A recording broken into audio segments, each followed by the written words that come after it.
নমস্কার বন্ধুরা, শুভ সকাল। প্রত্যেকদিনকার মতো আজকেও চলে এসেছি। আমি এখন দাঁড়িয়ে আছি ভোগ করে, তাই বাড়ি চলে যাচ্ছি। হ্যাঁ, ভোগের ভিডিও তো আপনাদেরকে দিয়েওছি, তাই বাড়ি চলে যাচ্ছি। আজকে কিন্তু একাদশী, মন্দির খোলা, তাই এখানে কিন্তু খিচুড়ি ভোগ হয়েছে। কারণ আমার আজ গলার অবস্থা ভালো না, জানেনই, তাই আর বেশিবার বললাম না। তাই ভোগটি দর্শন করে নিই সকলে। ওখানে আসন দেওয়া আছে, ঠাকুরের জল, নুন, 5 রকম ভাজা, চচ্চড়ি, চানা পনির, এখানে চাটনি, পুষ্পান্ন। এখানে আদ্যাশক্তির ভোগ, আপনারা জানেনই, আদ্যাশক্তির ভোগে 22.5 চালের। এখানে আসন, জল, নুন, 5 রকম ভাজা, চচ্চড়ি, চানা পনির, চাটনি, এটা টমেটোর চাটনি, পুষ্পান্ন। এই যে,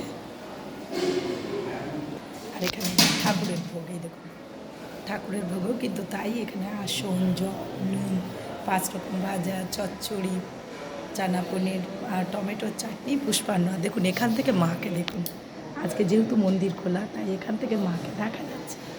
ভালো করে দর্শন করে নিন।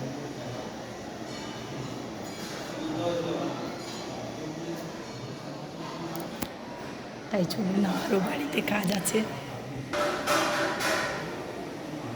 তাই আপনাদেরকে যেতে যেতে এই ভিডিওটি করলাম, কারণ আগেও দেখিয়েছি।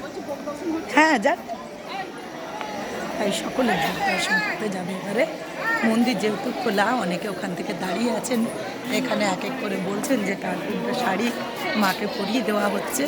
তা যাই হোক, চলুন। আর এখন তো আজকে হচ্ছে, যেহেতু একাদশী খোলা আছে, সোমবার, প্রচুর মানুষ এসছেন অনেক দূর দূর থেকে। আজ 14 তারিখ ডিসেম্বরের, হ্যাঁ 15 তারিখ, সরি। তাই দেখছেন শুধু পুজো, মানুষ আর মাথা। তা যাই হোক, এইভাবেই মা বিরাজমান সব সময়।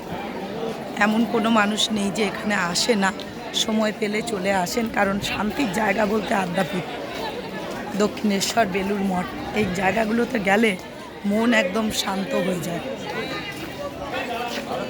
দাদা চা নিয়ে যাচ্ছে।